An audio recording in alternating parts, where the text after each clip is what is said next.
During the 80s and 90s, something was happening in the video game industry which is basically unheard of today. Games based on movies and shows were actually incredible.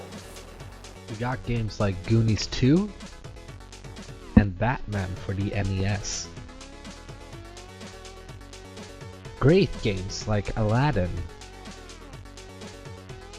and Super Star Wars for the SNES. Classics like Ghostbusters for the Genesis and Moonwalker for the Genesis. I can go on for days. After the success of Mega Man, Capcom was approached by Disney to make a game out of one of their beloved franchises. Capcom went all in, attaching key personnel such as the producer Takuro Fujiwara and the artist Keiji Inafune. And in September of 1989, they released Ducktales for the Nintendo Entertainment System. You are put in the shoes of billionaire and adventurer Scrooge McDuck as he travels the world in 5 excellent levels. The African mines, the Amazon, the Himalayas, Transylvania, and the Moon. Yeah, you heard me right, the Moon. Your objective is to find the legendary treasure hidden in each of the levels.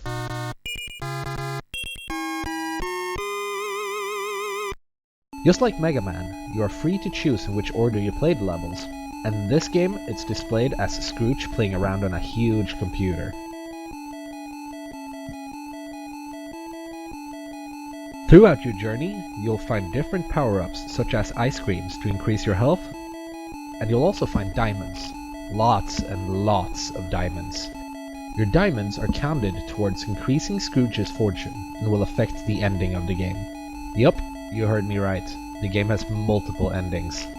3 different to be exact, and they're based on your performance during the playthrough. A good ending, the reward for simply finishing the game. A bad ending, which is achieved by finishing the game with no cash at all. And then there's a third, secret ending, that you get if you collect more than $10 million and you find the 2 secret treasures hidden in the game. You'll also meet characters from the Ducktales series, and they help Scrooge out in different ways, such as providing hints, giving you power-ups, opening up new areas, standing in the way, or just dying. Scrooge's main tool in this game is his cane, and this is no ordinary cane, this is the frickin' Thunder Fury of canes. You can swing the cane to destroy objects, and you can knock shit onto enemies, which is always funny. But the biggest use of the cane is the ability to use it as a pogo stick. This will allow you to reach higher areas, bounce on hazards like spikes, and kill whatever is threatening you. Ducktales was a huge success, selling well above 1.5 million copies, and it was getting superb reviews at the time. Praised for its colorful graphics, almost perfect controls, and a truly amazing soundtrack. It's remembered today as one of the best NES games of the bunch. Listing in so many top 10s, it's impossible to count them all.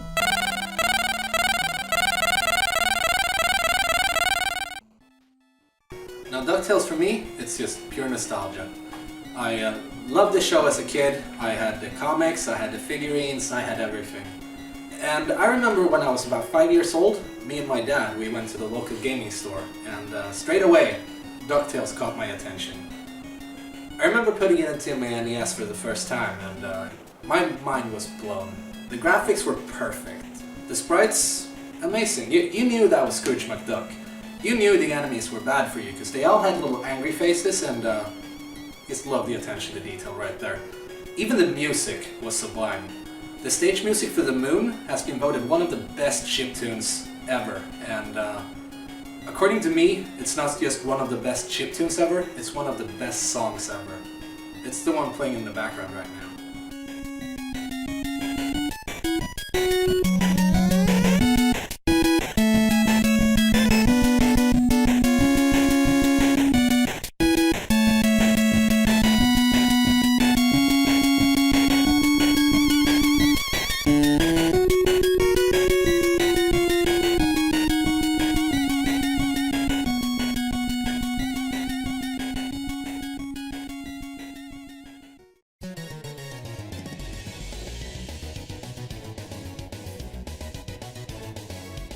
In early 2013, a studio called WayForward Technologies, the creators of games such as Double Dragon Neon and Shantae and the Pirate's Curse, announced a partnership with both Capcom and Disney Television Studios to recreate the original game from the ground up.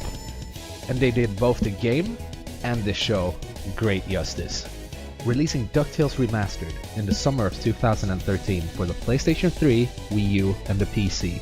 A month later, in September of 2013, they also released an Xbox 360 version, keeping the gameplay almost identical to the original, but adding a more focused storyline. Now, why in the world was he interested in this old painting? Surely there are more valuable... Well, pluck me pin feathers. It looks like some kind of secret code. Boys! Boys! And 2 new stages to the mix. In this remake, you start out in Scrooge's Money Vault, and this new level acts as a tutorial for the game. The final confrontation has also been changed out from the rehashing of Transylvania into a brand new level, set in Mount Vesuvius. Other than that, the levels are basically unchanged, just adding some fine-tuning and polish to them. The people over at Disney Television Studios also helped out, providing WayForward with new assets such as character models and backgrounds, and they even got the cast from the original animated series to reprise their roles, including Alan Young, who returned to voice Scrooge McDuck once again.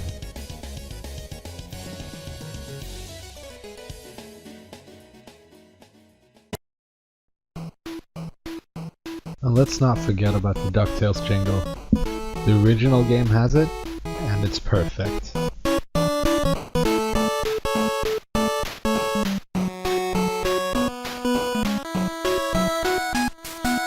DuckTales, woo!